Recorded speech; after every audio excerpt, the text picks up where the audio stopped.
Yo, what's going on everybody? It's your boy KAIO and I'm back again this time to give you another One Piece video, and in today's video I'm going to be discussing all the latest events within the One Piece chapter. Well, not everything, just there was a few things that stuck out to me, and yeah, one thing I was surprised by, another thing that I thought I was going to rant about. I guess I can tell you about that anyway.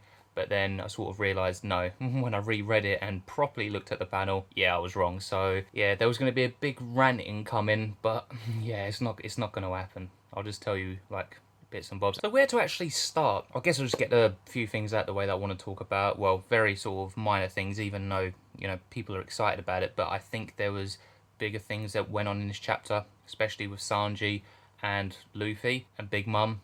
And I really want to talk about Big Mum. I guess that kind of is going to be a bit of a rant, but it's not. It's kind of going to be more of a discussion. So, some of the minks have transformed into their Sulongs, and yeah, they're looking pretty cool.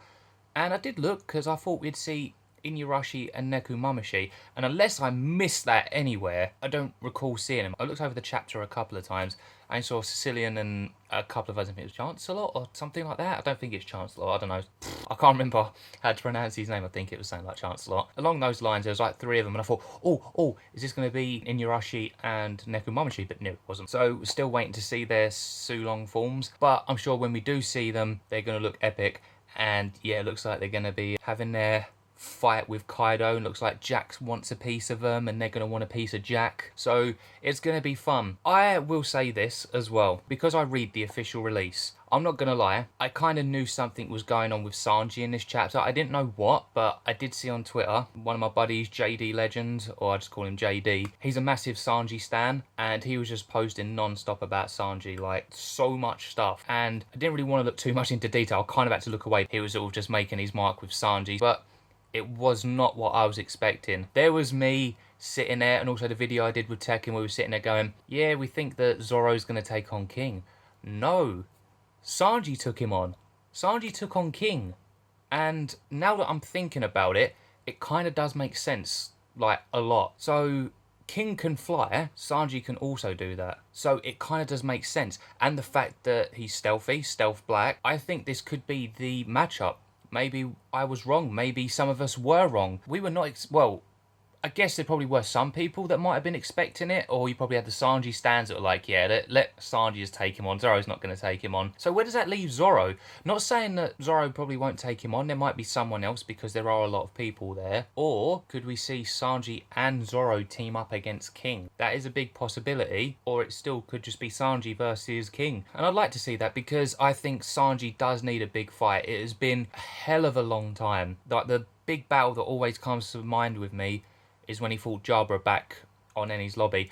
And I guess because we're sort of in that mindset with Sanji and Zoro, that because Zoro is vice captain, he's second in command, you always expect him to take on the second strongest, and then Sanji would take on like the third strongest. Even though they are the monster trio, it's actually nice to see a bit of a change. Like, I'm not gonna lie, Oda got me with that one. He really got me.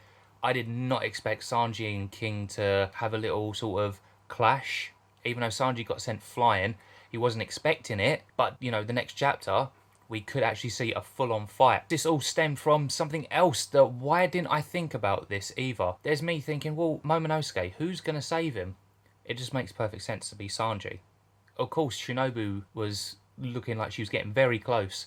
But Sanji just totally makes perfect sense. The fact that he's stealthy, can go invisible, he was able to cut the chains and free Momonosuke, and it all worked out well, and they weren't expecting that. So it just goes to show that now that King and Queen and all that do know, it doesn't matter, because Momonosuke has now been saved, and it looks like Sanji is going to go against King. It's nice to actually finally see Sanji get somewhat of a clash, but I want it to be a full fight. Because there was moments in Whole Cake Island where you thought, oh, he's going to take on Daifuku and he's going to kick some butt. And it was just mainly clashes. So I'm like, Oda, what are you doing? Please give us a big fight. Please give us a huge Sanji fight. For the love of God, just give us something. And then he goes and makes us read this. Is this going to be the fight? Is this going to be Sanji's time to step up? So let's actually move on to the next part. Where do I start with this? So this is all leading up to the events with Frankie and Brooke, of course, and Big Mum. So Luffy's about to go up because he wants to fight Kaido, but Big Mum comes in and she takes a big swipe. And you see this big gaping hole, and I'm thinking to myself, please, if Luffy's just got sent flying out of there, like through that hole, I'm gonna be like pissed. And it's not because I'm expecting Luffy to have all this resilience like a Dragon Ball Z character. Like, for example, if you guys know Dragon Ball Z, like when Goku trained on his ship on his way to Namek and turned up against the Ginyu Force and none of them could touch him, or even if they did, which they didn't, nothing happened. He was just dodging. I'm not expecting Luffy to be like that, but we've got so far in the series now, and I know the Yonko are powerful. We know that. They pretty much confirmed that Big Mom is fearsome, and it's like having two Kaidos. I know that they've had so much experience being a Yonko, and I'm not expecting Luffy just to basically take an attack and he's just like, yeah, that was nothing. But then when I re-looked over the panel, you see Big Mum standing there and you see this little dot, which is Luffy, and he just escaped it, which is good, because then I wouldn't have gone on this rant. But with Luffy, on the other hand, I don't know how I would have felt. Of course, there is resilience there. He did get knocked out by Kaido way earlier on, but I just want to see some new stuff from Luffy. I'm glad he didn't get knocked out, because that would have just been a pain in the bum. Like, I would have got so annoyed. I wouldn't know how to react, but it's just, I feel like it's time for Luffy to step up, show that he's able to have a lot of resilience against the Yonko, even if it is just getting swept back or, you know, pushed back to the side. At least be like, oh, if Luffy gets hit, he's just like, okay, yeah, that hurt, I'm still here, and it doesn't really hurt that much. Like, show off the new Haki, which I'm hoping he's going to do. And then I thought, oh, we're going to get some Luffy versus Big Mom. They're going to fight. But it didn't happen. It didn't happen. Brooke and Frankie, MVPs of the chapter. Luffy did have one quote that I do want to talk about as well. They pretty much looked like they knocked out Big Mom. They literally went up her face on the bike and knocked her backwards, and it looks like she's just laying there like, oh, I'm dazed. And this is another thing that I want to point out. After reading the chapter, I went onto Twitter, and I saw that Roger had put out a tweet saying about the whole Olin stuff and just please don't give Big Mom amnesia. Some people reacted very poorly towards it. They didn't really like what he said. Some people agreed. So it's pretty much on the fence. So people would like to defend it. Some people won't. This is my stance with the whole amnesia. I will admit, I wasn't that fond of it when it happened. I didn't hate it, but I didn't like it. I thought it was pretty much like, do you have to do this, Oda? I know it happened with Sabo, but thinking about it now, this could go any way if the amnesia was to happen, and how Oda can pull it off successfully, but how it could also turn the wrong way. So when Big Mom had her original amnesia back early on in Wano, she pretty much became friends with Chopper and Carrot. And she got on with them really well, and then what happened, she gets her memories back, she pretty much turns against them, she wants to kill Luffy again, that's her main goal. Now,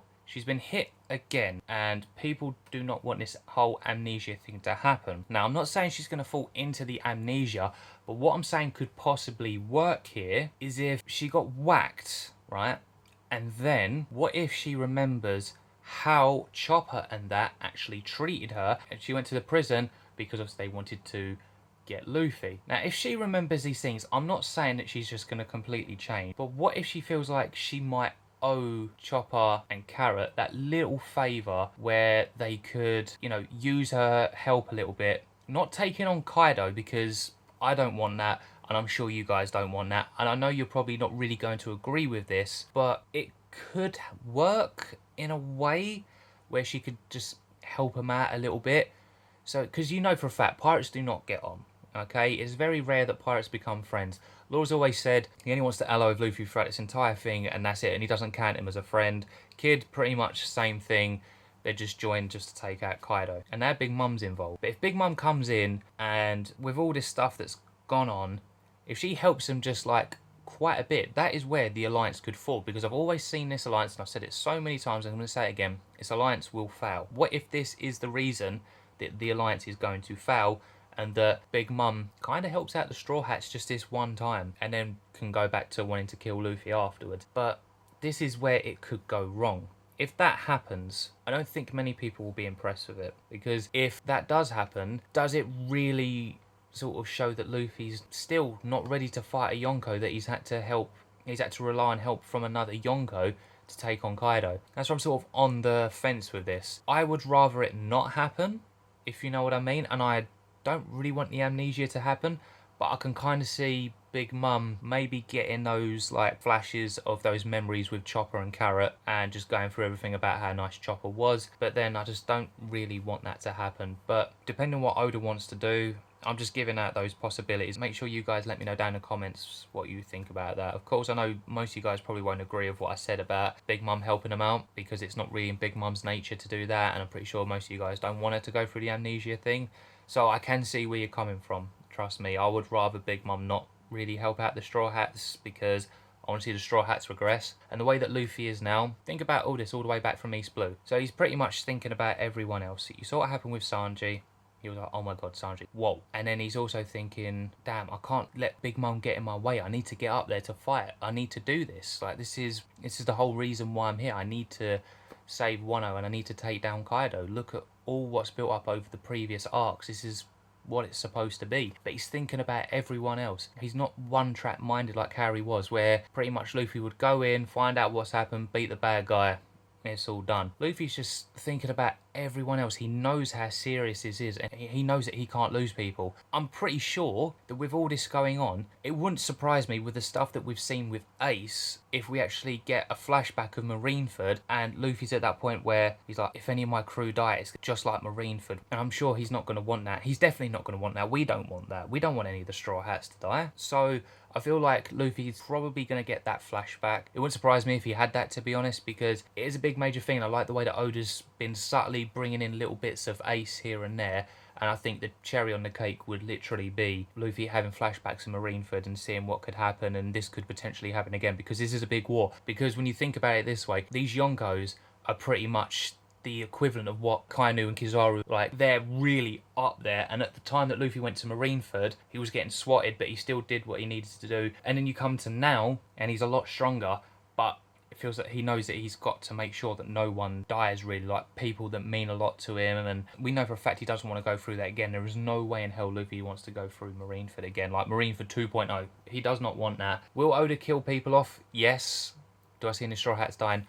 No, not yet, at least, because they still need to finish what they want to do and basically accomplish their dreams. I did enjoy this chapter, very action-packed. Sanji stepping up, Luffy stepping up, like, even though he's thinking about others, he knows what he needs to do. Big Mum's possible second amnesia again. If it happens, it happens. If it doesn't, it doesn't. Personally, I wouldn't want it to happen because I feel like it could be a bit of a downfall if she joins them. I'm not saying it's a bad thing, but it could be a bad thing, because we need our guys to step up. We need our Straw Hats to step up. We need our main character to step up to the plate, take on Kaido, take on Big Mum, or even if Big Mum fights someone else, Luffy needs to get his head in the game, which he is, and hopefully we'll get more of Sanji versus King and see where that goes. So with that being said, guys, I'm gonna leave it there. If you liked anything I had to say and you enjoyed my latest One Piece video, please give me a big fat thumbs up. Make sure to let me know your thoughts down in the comment section below. What did you think of the chapter, the whole Big Mum possible amnesia thing,